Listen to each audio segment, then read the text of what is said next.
গাঁজা খাবো কেন? হলো যেটা সেটা আপনাদের কাছে বললাম। মিস্ত্রি ছাড়া কিভাবে একটা নৌকা হয়? করত টানার জন্য 2 জন লোক লাগে, ওই 2 জন লোক ছাড়া কিভাবে গাছ কাটা যায়? আর যদি মিলে না নিয়ে যায় কিভাবে তক্তা বানানো যায়? আর একটা নৌকা বানানোর জন্য কতশো লোক লাগে? 200, 100, 50, অন্তত 10 জন মিস্ত্রি লাগে। মিস্ত্রি ছাড়া একটা নৌকা বানানো যায় না। তাহলে করত টানা ছাড়া গাছ কাটা যায় না। তাহলে তোমরা বলছো মাঝি ছাড়া একটা নৌকা চালানো যায় না। তাহলে নাস্তিকের বাচ্চা নাস্তিক, তোমরা বলেছো যে আসমান একাই হয়েছে, জমিন একাই হয়েছে, মানুষ একাই হয়েছে। আরে একটা যদি নৌকা চালানোর জন্য একটা মাঝি লাগে, ওই সূর্য, ওই চন্দ্র, ওই আসমান, ওই জমিন চালানোর জন্য একটা মাঝি আছে, তার নামটা হলো আল্লাহ। চিৎকার দিয়ে বলেন ঠিক কিনা? নাস্তিকগুলো চিন্তা করলো তাই তো, কথা তো অনেকটা যুক্তি। একটা মিস্ত্রি ছাড়া যদি একটা নৌকা না বানানো যায়, একটা মাঝি ছাড়া যদি একটা নৌকা না চালানো যায়, তাহলে ওই সূর্য প্রতিদিন পূর্ব দিক থেকে পশ্চিম দিকে যায়, আসমান থেকে বৃষ্টি নামে, চন্দ্র ওঠে, জমিন থেকে ফসল দেয়। নিশ্চয়ই এইগুলো কারিশমা, এগুলো গড়ার একজন আছে, তিনি কে? সবাই বলেন তিনি কে? আল্লাহ। সবাই নাকে খত দিলেন, সবাই বললেন নাকে খত দিলাম, আপনার কাছে সবাই সিলিন্ডার হলাম, সবাই মাথা নত করলাম, আপনার রবকে স্বীকার করে নিলাম। লা ইলাহা ইল্লাল্লাহু মুহাম্মাদুর রাসূলুল্লাহ সাল্লাল্লাহু। এই জন্য সর্বপ্রথম ঈমান আনতে হবে একজনের উপরে। চিৎকার দিয়ে বলেন তিনি কে? আপনি পৃথিবীতে যা করেন, রাতের অন্ধকারে করেন আর দিনের বেলা করেন, কেউ জানে না, একজন দেখতে পান, তিনি কে? ফামান ইয়া'মাল মিসকালা যাররাতিন খায়রান ইয়ারা ওয়া মান ইয়া'মাল মিসকালা যাররাতিন শাররান ইয়ারা। বলেন কথাটা কার? যাররা পরিমাণ গুনাহ করেন ওইটার খবর জানেন তিনি কে? আবার যাররা পরিমাণ যদি নেক আমল করেন ওইটার খবর রাখেন তিনি কে? সুবহানাল্লাহ বলবেন না? সর্বপ্রথম ঈমান আমানা বিল্লাহ, আল্লাহর উপরে ঈমান, ওয়াল ইয়াউমিল আখিরা, আখিরাতের উপরে ঈমান। আমি যখন দুনিয়া থেকে বিদায় নেব, কিয়ামতের ময়দানে আমারে উঠাবেন একজন, তিনি কে? অনেকে বলে কবর বলতে কিছু নাই, অনেকে বলে কিয়ামতের ময়দান বলতে কিছু নাই, অনেকে বলে বিচারের দিবস বলতে কিছু নাই। কিয়ামতের দিবস, বিচারের দিবস আছে না নাই? অন্ধকার কবরের ভিতরে আযাব আছে না নাই? প্রশ্ন আছে না নাই? বিশ্বাস হয়তো সবার। মার রব্বুক ওয়া মা দীনুক মান হাযা রাসূলুল্লাযী বুইসা ফিকুম। প্রশ্নের উত্তর দিয়ে দিবে, আল্লাহ সুবহানাহু ওয়া তাআলার পক্ষ থেকে হুকুম আসবে, যত দূর পর্যন্ত চোখের দৃষ্টি যায় জান্নাতের বাগান হয়ে যায়, কবরটা প্রশস্ত হয়ে যাবে। আর মার রব্বুক ওয়া মা দীনুক মান হাযা রাসূলুল্লাযী বুইসা ফিকুম, প্রশ্নের উত্তর যখন পারবে না, লা আদরি লা আদরি লা আদরি, আমার জানা নাই, আমি জানি না। দুই পাশের মাটি এমন ভাবে চাপ দিবে, একটা কোমরের হাড় আর একটা কোমরের ভিতরে ঢুকিয়ে ফেলবে। চিৎকার দিলেও কেউ শুনবে না, কেউ বাঁচাবে না। নাই কোনো নেতা, নাই কোনো ইমাম, নাই কোনো মুফতি, নাই কোনো মুহাদ্দিস, কেউ নাই। অন্ধকার কবরের ভিতরে আযাব দিবেন তিনি কে? আখিরাত বলতে আছে কিনা একবার ঢুইকা দেখো, একবার ঢুকো, ঢুকলেই বুঝতে পারবা। রাসূল সাল্লাল্লাহু আলাইহি সাল্লাম কয়েকজন সাহাবীকে নিয়ে রওনা দিলেন, যে কোনো একটা এলাকার ভিতরে যাবেন। হাতের ভিতরে রাসূল সাল্লাল্লাহু আলাইহি সাল্লাম একটা খেজুরের ডালের একটা ডাল নিলেন, কবরের উপরে একটা আঘাত করলেন। সুবহানাল্লাহ বলেন। রাসূলের কাছে বলা হলো, নবী এই কবরের উপরে আপনি আঘাত করলেন কেন? রাসূল বললেন, আমি দেখতে পেলাম এই কবরের ভিতরে বড় আযাব, আমি আঘাত করার সাথে সাথে আযাবটারে বন্ধ করে দিলেন, তিনি কে? এইবার বলেন, অন্ধকার কবরের ভিতরে আযাব আছে না নাই? আগামীকালের সূর্য উঠবে কি উঠবে না কোনো গ্যারান্টি নাই। আপনার রাইফেলের গুলি মিস হতে পারে, পৃথিবীর সমস্ত মানুষদের কথার ভিতরে সন্দেহ থাকতে পারে, কিন্তু আমার রাসূল 1400 বছর আগে যে হাদিসগুলো বর্ণনা করেছেন, ওই রাসূলের হাদিসের ভিতরে বিন্দু পরিমাণ কোনো সন্দেহ নাই। চিৎকার দিয়ে বলেন ঠিক কিনা? আমার রাসূল বলেন, আমি আঘাত করলাম, আযাব মাফ হয়ে গেল। আযাব নাই? সবাই বলেন আযাব নাই? আছে। অসংখ্য আযাবে গ্রেফতার হয়ে আছে ওই অন্ধকার কবর। এক বর্ণনা এসেছে রাসূল সাল্লাল্লাহু আলাইহি ওয়াসাল্লাম বলেন, অন্ধকার কবরের ভিতরে এমন কিছু সাপ রেখে দেওয়া হয়েছে, ও যদি নিঃশ্বাস ফেলতো পুরো জমিনটা তামা হয়ে যেত। কিছু জন্ম নিত না, কিন্তু ফজর থেকে জোহর, জোহর থেকে আল হাইয়ুল কাইয়ুম, তিনি এমন রব, তার জীবন্ত, তিনি এমন জীবন করেছেন যার জীবনে কোনো দিন কোনো মৃত্যু নাই। সুবহানাল্লাহ বলেন। তিনি চিরঞ্জীব, তিনি চিরস্থায়ী। যদি আয়াতুল কুরসি পড়েন আল্লাহ সুবহানাহু ওয়া তাআলার পরিচয়টা পেয়ে যাওয়া যায়। আল্লাহু লা ইলাহা ইল্লা হুয়া আল হাইয়ুল কাইয়ুম, তিনি এমন রব, তিনি ছাড়া কোনো ইলাহা নাই। তিনি হাইয়ুল, তিনি কাইয়ুম, তিনি চিরঞ্জীব, তিনি চিরস্থায়ী। চিৎকার দিয়ে বলেন ঠিক কিনা? লা তাখুযুহু সিনাতু ওয়ালা নাওম, তার ঘুমও নাই, তার তন্দ্রামিও নাই। তার কি ঘুম আছে? তার কি তন্দ্রামি আছে? ইমাম আবু হানিফার সাথে এইরকম ভাবে একজনের বহাস হয়েছিল। ইমাম আবু হানিফা কয় রব আছে, আরেকজন কয় রব নাই। কয় আসমান একা একাই জন্ম নিয়েছে, এই জমিনটা একা একাই বিছানা হয়েছে, ওই আম গাছ থেকে একা একাই ফল আসে, ওই জাম গাছ থেকে একা একাই জাম আসে, মুরগি একা একাই জীবন পায়, গরু একা একাই জীবন পায়, গরুর ভিতর থেকে নাকি একা একাই বাচ্চা আসে, এই জমিন থেকে একা একাই ফসল হয়। আসলে ফসল দেওয়ার মালিক একজন, তিনি কে? আরো চিৎকার দিয়ে বলেন তিনি কে? ওই আসমানটা কে বানিয়েছে? জমিনটা কে বিছিয়েছে? আল্লাযী জাআলা লাকুমুল আরদা ফিরাশা ওয়াস সামাআ বিনাআ, আল্লাহ বলেন জমিনটা আমি বিছানা বানিয়েছি আর আসমানটা আমি তোদের জন্য ছাদ বানিয়েছি। চিৎকার দিয়ে বলেন আল্লাহু আকবার। কিন্তু নাস্তিক ও বলে যে ইমাম আবু হানিফা তোমার সাথে আমার বহাস হবে, ঠিক আছে, আগামীকাল তুমি পরিচয় করিয়ে দিবা যে তোমার রব একজন আছে। ইমাম আবু হানিফা বলেন ঠিক আছে, কনফারেন্স হবে 10টায়। জোরে বলেন কয়টায়? সবাই বলেন কয়টায়? 10টায়। ইমাম আবু হানিফা তিনি 10টায় আসার কথা। এই নাস্তিকগুলো হাজার হাজার লক্ষ লক্ষ মানুষগুলো দাঁড়িয়ে আছে এখানে, স্টেজ সাজিয়েছে, ইমাম আবু হানিফার সাথে কনফারেন্স হবে। আজকে ইমাম আবু হানিফা দেখিয়ে দিবে যে তার রব একজন আছে, আর আমরা প্রচার করে দিব, প্রমাণ করে দিব রব বলতে কিছু নাই। নাউজুবিল্লাহ বললেন না? নাস্তিক প্রমাণ করবে রব বলতে কিছু নাই, ইমাম আবু হানিফা প্রচার করে দিবেন রব বলতে একজন আছে, তিনি কে? আজকে ইমাম আবু হানিফাকে সাইজ করা হবে। বড় বড় পণ্ডিত নাস্তিকেরা ঘেরাও করে নিয়ে বসে আছে, লক্ষ লক্ষ মানুষ।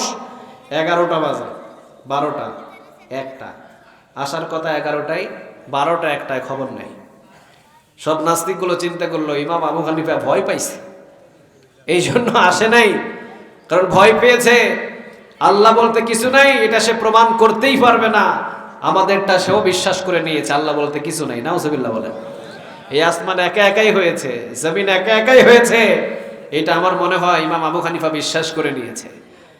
ঠিক 2-3 ঘন্টা পর খালি পায়ে সাধারণ একটা রুমাল কান্দে দিয়ে কম দামি একটা জামা পরে স্টেজের উপরে উঠে যাচ্ছে। সবাই দেখে তো অবাক, সবাই কয় ইমাম আবু হানিফা আসার কথা 11টায়, আসতো তুমি মিয়ার 1টায় 2টায়, তোমার জন্য এত মানুষ কে বসে থাকে? কথা দিয়া ওয়াদা দিয়া ওয়াদাই যে রাখতে পারে না, তার সাথে আমাদের কোনো কথা নাই। তোমার সাথে কোনো ওয়াদা দিয়ে ওয়াদা পাই নাই, তোমার সাথে কোনো কথা নাই। ইমাম আবু হানিফা বললেন আরে বসো না মিয়া, আমি কি জন্য দেরি হয়েছে কথাটা তো আগে শুনবা। কি জন্য দেরি হলো, কি জন্য আমার আসতে দেরি হলো, আগে কথাটা শোনো।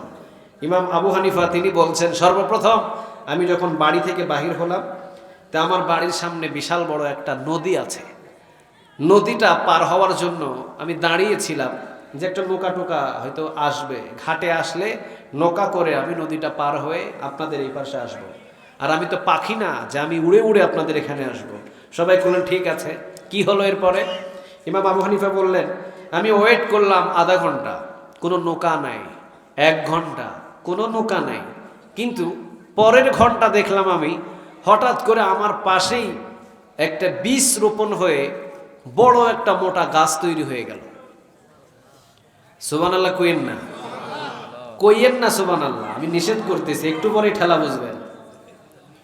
ইমাম আবু হানিফা উনি বললেন যে একটা বীজ রোপণ হলো, আর বীজ রোপণ হওয়ার পর আমি দেখলাম মোটা একটা গাছ খুব দ্রুতভাবে বড় হয়ে গেল সেকেন্ডের ভিতরে। এরপরে আমি দেখলাম একটা করাত এসে মানুষ ছাড়ায়, মিস্ত্রি ছাড়ায় একা একটা করাত এসে গাছের গোড়াটা কেটে দিল। আমি তাকিয়ে দেখলাম গাছের গোড়াটা কেটে দেওয়ার পর গাছ একা একাই নদীর উপরে ঝাঁপিয়ে পড়ল। গাছটা কোনো মিলে নিয়ে যেতে হয় নাই, কোনো জায়গায় নিয়ে যেতে হয় নাই, গাছটা একা একাই পাট পাট হয়ে তক্তা বাহির হয়ে গেল। একটা তক্তা আরেকটা তক্তার সাথে মিলিত হয়ে একটা নৌকা তৈরি হয়ে গেল। কোনো মিস্ত্রি নেই, একা একা একটা নৌকা তৈরি হলো। নৌকাটা আমার জন্য ওয়েট করছে, আমি নৌকার উপরে ঝাঁপ দিয়ে পড়লাম, আর নৌকাটা আমাকে নদীর এই পার্শ্বে থেকে ওই পার্শ্বে পার করলো 1 ঘন্টায়। এই জন্যে আমার একটু দেরি হয়েছে। সবাই কয় গাঁজা খাইছো না? গাঁজা খাই আসতো তুমি? ইমাম আবু হানিফা কয় না, আমি তো গাঁজা খাই না। আসর থেকে মাগরিব তারা নামাজ পড়েন নাই, তাদেরকে দংশন করবে। কার হুকুমে? সবাই বলেন কার? আবার অন্ধকার কবরের ভিতরে একজন ফেরেশতা পাঠাবে। ও কানে শোনে না, ও চোখে দেখে না, যখনই আপনাকে পাবে তখনই আঘাত করবে। আর আঘাত যখন করবে, আপনি যখন বলবেন লাগতেছে, তখন বলবে মনে হয় আরাম পাইতেছে, আরো জোরে মারবে। ও কানে কম শোনে, ও বয়রা, ও টেরা, ও কানে শোনে না, অন্ধ, যেখানে ইচ্ছা সেখানে মারবে। আপনি যত চিল্লাবেন ও তত জোরে মারবে। এগুলো বর্ণনা সহিহ, এগুলো দিয়ে রেখেছেন তিনি কে? সবাই বলেন কে? ওয়াল ইয়াউমিল আখিরাত। এই জন্য আখিরাতের উপর ঈমান যারা আনবে, যারা বিশ্বাস করবে, তাদেরকে সফল করে দিবেন তিনি কে? যদি আপনি আখিরাতের উপর ঈমান এনে দুনিয়ার ভিতরে জীবনটা গড়তে পারেন, আপনি সফল। সুবহানাল্লাহ নাই? ওয়া আমিলা সালিহান, রাসূল সাল্লাল্লাহু আলাইহি ওয়াসাল্লাম বললে আমল করো, ভালো আমল। এখন রাসূল সাল্লাল্লাহু আলাইহি ওয়াসাল্লাম বললেন পৃথিবীর কাউকে দেখে দেখে কখনো তোমরা আমল করো না, আমি রাসূলকে দেখো। লাকাদ কানা লাকুম ফি রাসূলিল্লাহি উসওয়াতুন হাসানাহ। আমি রাসূলকে দেখে অনুসরণ করে নিজের জীবনটা চালাও, জান্নাতের সুসংবাদ দান করে দিবেন তিনি কে? নাকি মেসির জীবনের পার্সন বানাবেন? ব্রাজিল, আর্জেন্টিনা, কোন নেতা না, আমার রাসূল যা করেছেন, রাসূলের জীবন অনুযায়ী ভালো আমল করো, আখিরাতের জীবনটা সফল করে দিবেন তিনি কে? রাসূলের জীবন অনুযায়ী জীবন গড়ো। আমার রাসূল ছিলেন বিনয়ী, আপনিও বিনয়ী হন। আমার রাসূল মাফ করতে পছন্দ করতেন, আপনিও মাফ করতে পছন্দ করেন। আমার রাসূলকে যারা কষ্ট দিয়েছে, রাসূল তাদেরকে ভালোবাসতেন, আপনিও এইভাবে ভালোবাসা শুরু করেন, আখিরাতের জীবন সফল করবেন তিনি কে? দেখেন, রাসূলকে যারা কষ্ট দিতেন, রাসূল তাদেরকে ভালোবাসতেন। যত গরিব মানুষ, রাসূল তাদেরকে বেশি ভালোবাসতেন। সুবহানাল্লাহ নাই?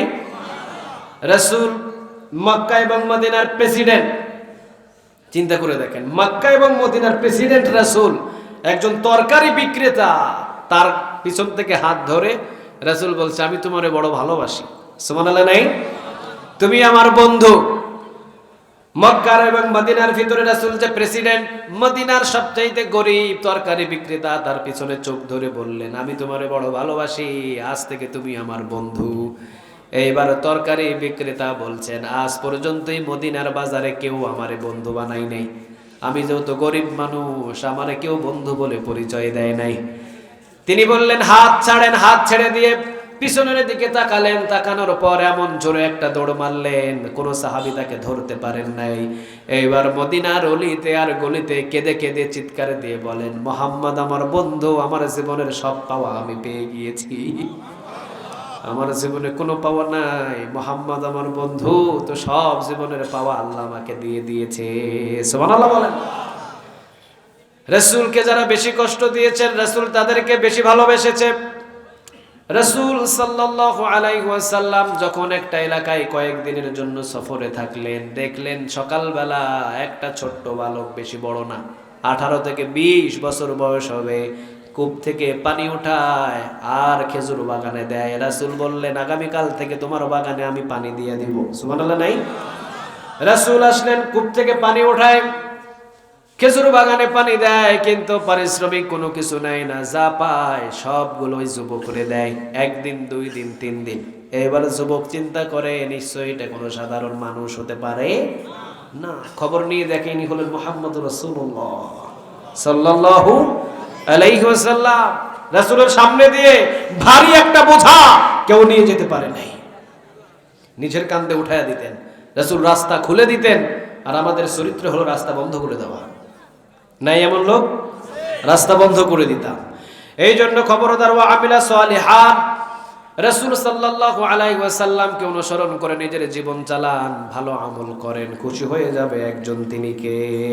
ফালাহুম আজরুকুম ইনদা রাব্বিহিম, আল্লাহ বলেন আমার কাছে তোমাদের জন্য পুরস্কার অপেক্ষমান হয়ে আছে, আমি তোমাদেরকে পুরস্কার দিব। ওয়ালা খাউফুন আলাইহিম, তোমাদের কোনো ভয় নাই, তোমাদের কোনো চিন্তা নাই।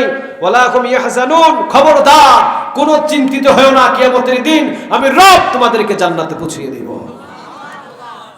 তাহলে ঈমান আনতে হবে কার উপর? সবাই বলেন কার? আর ঈমানের উপরে যদি সবর থাকতে পারি, খুশি হয়ে যাবেন, তিনি কে?